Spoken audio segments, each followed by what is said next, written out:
नमस्कार। प्रादेशिक समाचार के साथ मैं नूतन लकड़ा। पहले मुख्य समाचार।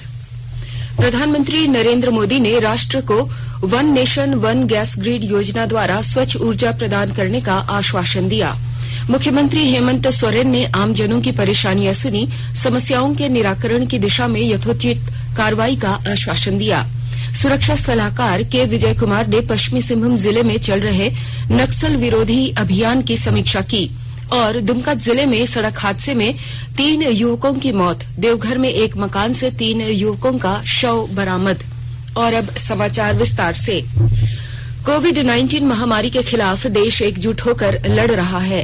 आप भी हमारे साथ सुरक्षा और बचाव के 3 आसान एहतियाती उपायों का संकल्प लें। मास्क पहने, 2 गज की दूरी है जरूरी, सुरक्षित दूरी बनाए रखें, हाथ और मुंह साफ रखें। प्रधानमंत्री नरेंद्र मोदी ने एक राष्ट्र एक गैस ग्रिड कार्यक्रम के जरिए देश को स्वच्छ ऊर्जा उपलब्ध कराने का आश्वासन दिया है। उन्होंने यह भी कहा कि ऊर्जा उत्पादन में प्राकृतिक गैस की हिस्सेदारी मौजूदा 6.2% से बढ़कर 15% कर दी जाएगी। प्रधानमंत्री ने केरल में कोच्चि से कर्नाटक के मंगलुरु तक 450 किलोमीटर लंबी प्राकृतिक गैस पाइपलाइन का उद्घाटन करते हुए आज ये बात कही।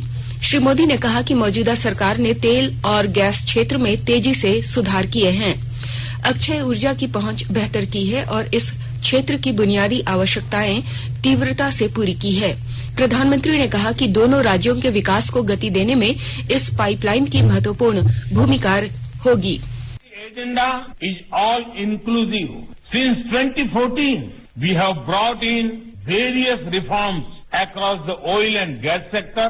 These reforms cover exploration and production, natural gas marketing and distribution. We plan to achieve one nation, one gas grid. We also want to shift to gas-based economy. The use of natural gas has several environmental benefits. The government is taking policy initiative to increase the share of natural gas in India's energy basket from 6% to 15%. मुख्यमंत्री हेमंत सोरेन ने आज रांची में आम लोगों से मुलाकात कर उनकी समस्याओं को सुना। मुख्यमंत्री ने लोगों को उनकी समस्याओं के निराकरण की दिशा में यथोचित कार्रवाई का आश्वासन दिया। इधर श्री सोरेन से आज ग्रीस में भारत के राजदूत अमृत लुगुन ने शिष्टाचार मुलाकात की। इस मौके पर मुख्यमंत्री ने श्री लुगुन को शाल ओढ़कर स्वागत किया और एक पुस्तक सप्रेम भेंट की। गौरतलब है कि श्री लुगुन झारखंड के सिमडेगा जिले के हुरदा थाना क्षेत्र स्थित मरानी गांव के निवासी हैं। वे भारतीय विदेश सेवा के 1989 बैच के अधिकारी हैं। झारखंड के विधानसभा पर्यावरण एवं प्रदूषण नियंत्रण समिति के सभापति सविता महतो ने आज लोहरदगा में वरीय पदाधिकारियों के साथ बैठक कर पर्यावरण और प्रदूषण नियंत्रण के लिए किए जा रहे कार्यों की जानकारी ली। इस मौके पर जिला सहायक खनन पदाधिकारी द्वारा बताया गया कि जिले में 21 पत्थर खनन लीज हैं और 31 क्रशर संचालन को अनुमति दी गई है। इसके अलावा 15 बॉक्साइट खदानों को खनन कार्य के लिए पट्टा दिया गया है। समिति द्वारा खनन कार्य से उड़ने वाली धूल-कण से बचाव तथा खनन क्षेत्र में वृक्षारोपण की विस्तृत रिपोर्ट उपलब्ध कराने के लिए कहा गया और लीज के मापदंड के अनुरूप शर्तों को पूरा करने का निर्देश दिया गया। भारतीय जनता पार्टी अनुसूचित जाति मोर्चा के बैनर तले पार्टी नेताओं और कार्यकर्ताओं ने आज राजभवन के समक्ष 1 दिवसीय धरना दिया। बाद में भाजपा अनुसूचित जाति मोर्चा के प्रदेश अध्यक्ष सह विधायक अमर बाउरी के नेतृत्व में पार्टी के नेताओं ने एक शिष्टमंडल राजभवन जाकर राज्यपाल द्रौपदी मुर्मू को विभिन्न विषयों से संबंधित एक ज्ञापन सौंपा। आकाशवाणी के ताजा तरीन समाचारों के लिए आप हमारे वेबसाइट newsonair.com पर लॉग ऑन कर सकते हैं। ताजा समाचार Twitter handle @AIR news alerts और Facebook page All India Radio news पर भी उपलब्ध है। आप प्रादेशिक समाचार एकांश के Twitter handle @AIR news _Ranchi और Facebook page AIR news Ranchi के अलावा YouTube channel regional news unit Ranchi पर भी हमारे बुलेटिन सुन सकते हैं। प्रादेशिक समाचार आप आकाशवाणी रांची से सुन रहे हैं और अब पेश है कोरोना से बचाव के कुछ संदेश। चलो मिलकर एक शुरुआत करें, चलो एक फैसला आज करें,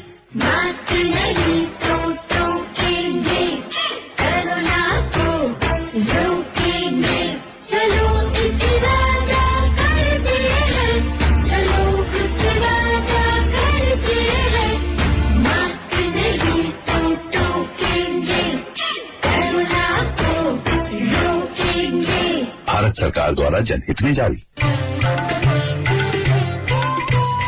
कोविड-19 से बचाव और सुरक्षित रहने के 3 उपाय।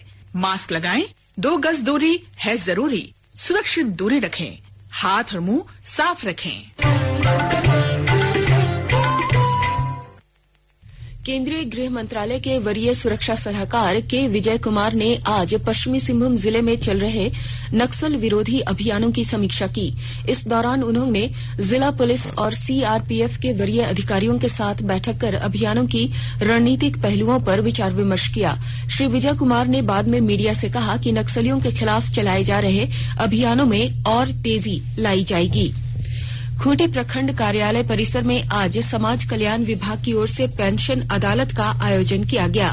पेंशन अदालत में खूंटी प्रखंड के तहत आने वाले पंचायत और गांवों से बड़ी संख्या में वृद्ध महिला, पुरुष और विकलांग पहुंचे थे। दूर दराज से आए वृद्धा महिला और पुरुषों ने बताया कि कई लोगों का वृद्धा पेंशन पिछले 1 वर्ष से बंद है, जबकि कई लोगों का विगत 3-4 महीने से बैंक खाता में पेंशन नहीं पहुंचा है। कई जरूरतमंदों ने पेंशन अदालत में वृद्धा पेंशन के लिए आवश्यक कागजात जमा किए, जबकि कई वृद्धों ने बैंक खाते में केवाईसी अपडेट कराया। पेंशन अदालत में सभी बुजुर्गों और दिव्यांग जनों को पेंशन का लाभ दिलाने की आवश्यक कागजी कार्रवाई पूरी की गई। जामताड़ा जिले की महिलाओं को स्वरोजगार से जोड़कर स्वावलंबी और सामाजिक रूप से सशक्त बनाने के लिए हर संभव प्रयास किए जा रहे हैं। और अधिक जानकारी के साथ हमारे संवाददाता की रिपोर्ट। जामताड़ा जिले की महिलाओं को स्वरोजगार से जोड़कर स्वावलंबी एवं सामाजिक रूप से सशक्त बनाने के लिए हर संभव प्रयास किए जा रहे हैं। उप विकास आयुक्त नमन प्रियस लकड़ा ने बताया कि ग्रामीण विकास विभाग एवं JSLPS के माध्यम से जिले के महिलाओं को प्रशिक्षण ही नहीं बल्कि आवश्यक संसाधन भी उपलब्ध कराए जा रहे हैं। उन्होंने कहा कि प्रशिक्षण एवं सरकारी सहायता प्राप्त कर महिलाएं पापड़, स्वेटर, दोना, अगरबत्ती, साबुन सहित अन्य सामग्रियों का उत्पादन व बिक्री कर आर्थिक रूप से सबल बन रही है। DDC ने कहा कि सखी मंडल की दीदियों के द्वारा हस्त निर्मित वस्तुएं अच्छी गुणवत्ता के साथ साथ बेहद कम कीमत पर उपभोक्ताओं को प्राप्त हो रही है। प्रधानमंत्री नरेंद्र मोदी की सोच को साकार और ग्रामीण अर्थव्यवस्था को सुदृढ़ बनाने में इन महिलाओं के प्रयास सार्थक साबित हो रहे हैं। सुभाष प्रसाद सिंह, आकाशवाणी समाचार, जामताड़ा। झारखंड में कोरोना से स्वस्थ होने की दर बढ़कर 97.78% हो गई है। राज्य भर में पिछले 24 घंटों के दौरान 160 नए कोरोना संक्रमित मिले हैं। इसी के साथ राज्य में अब तक मिले कोरोना संक्रमितों की संख्या बढ़कर 1,15,689 पहुंच गई है। वहीं दूसरी ओर कल 232 लोगों को स्वस्थ होने के बाद अस्पतालों से छुट्टी दे दी गई। इसी के साथ राज्य में अब तक स्वस्थ होने वालों की संख्या बढ़कर 1,13,125 पहुंच गई है। प्रदेश कांग्रेस अध्यक्ष रामेश्वर उरांव ने कहा है कि कोरोना वायरस संक्रमण के पार्टी का सदस्यता अभियान पिछले दिनों स्थगित कर देना पड़ा था, लेकिन अब इसी महीने फिर से सदस्यता अभियान को गति दी जाएगी। डॉक्टर उरांव आज रांची में विभिन्न जिलों के जिलाध्यक्षों के साथ बैठक के बाद पत्रकारों से बातचीत कर रहे थे। झारखंड में अगले 5 दिनों तक मौसम में कोई खास बदलाव नहीं देखा जाएगा। रांची स्थित भारतीय मौसम विज्ञान विभाग के वरीय वैज्ञानिक अभिषेक आनंद ने बताया कि इस दौरान मौसम शुष्क रहेगा और कुछ स्थानों पर आंशिक बादल छाए रहेंगे। पिछले 24 घंटों में झारखंड में मौसम शुष्क ही रहा है और जो सबसे अधिकतम तापमान रिकॉर्ड किया गया वो 31.2 डिग्री सेल्सियस चाईबासा में रिकॉर्ड किया गया और जो सबसे कम न्यूनतम तापमान जो रिकॉर्ड किया गया वो 10.6 डिग्री सेल्सियस बोकारो में रिकॉर्ड किया गया। राजधानी रांची की बात करें तो राजधानी रांची में जो अधिकतम तापमान रिकॉर्ड किया गया वो 27.4 डिग्री सेल्सियस था और जो कि न्यूनतम तापमान रिकॉर्ड किया गया वो 12.2 डिग्री सेल्सियस रिकॉर्ड किया गया। बात करते हैं अगले 5 दिनों के मौसम पूर्वानुमान की, तो मौसम पूर्वानुमान इस प्रकार है कि अगले आने वाले 5 दिन झारखंड में मौसम शुष्क ही रहेगा। और बात करें न्यूनतम तापमान की तो न्यूनतम तापमान में कोई बड़ा बदलाव देखने को नहीं मिलेगा। थोड़ी बहुत न्यूनतम तापमान है वो बढ़ोतरी की ओर ही है और अभी आने वाले दिनों में कोई भी जो न्यूनतम तापमान में है उसमें कमी देखने को नहीं मिलेगी। दुमका जिले के जामा थाना क्षेत्र में HP गैस टैंकर की चपेट में आने से 3 लोगों की मौके पर ही मौत हो गई है। जिले के पुलिस अधीक्षक अंबर लकड़ा ने बताया कि तीनों मृतक गोड्डा जिले के रहने वाले थे। इधर देवघर जिले के जसीडीह थाना क्षेत्र के बागमारा बस स्टैंड के निकट एक घर से पुलिस ने 3 युवकों का शव बरामद किया है। जिले के पुलिस अधीक्षक अश्विनी कुमार सिन्हा ने बताया कि मृतकों की पहचान कर ली गई है और मामले की छानबीन की जा रही है। गिरिडीह जिले की पुलिस ने 10 साइबर अपराधियों को गिरफ्तार किया है। जिले के पुलिस अधीक्षक अमित रेणु को मिली गुप्त सूचना पर पुलिस ने बैंक बादा और पचम्बा तथा बिहार राज्य के चकई थाना क्षेत्र में छापेमारी कर इन साइबर अपराधियों को गिरफ्तार किया। गिरफ्तार साइबर अपराधियों के पास से 16 mobile set, 31 SIM card, 9 passbook और लगभग 3,79,000 रुपए जब्त किए गए हैं। और अब कुछ संक्षिप्त खबरें। राज्य मंत्रिमंडल की बैठक कल 6 जनवरी को रांची स्थित झारखंड मंत्रालय में होगी। पलामू के उपायुक्त शशि रंजन ने आज जनता दरबार में जिले के विभिन्न स्थानों से पहुंचे 80 से अधिक ग्रामीणों की समस्याओं को सुना और समाधान का भरोसा दिलाया।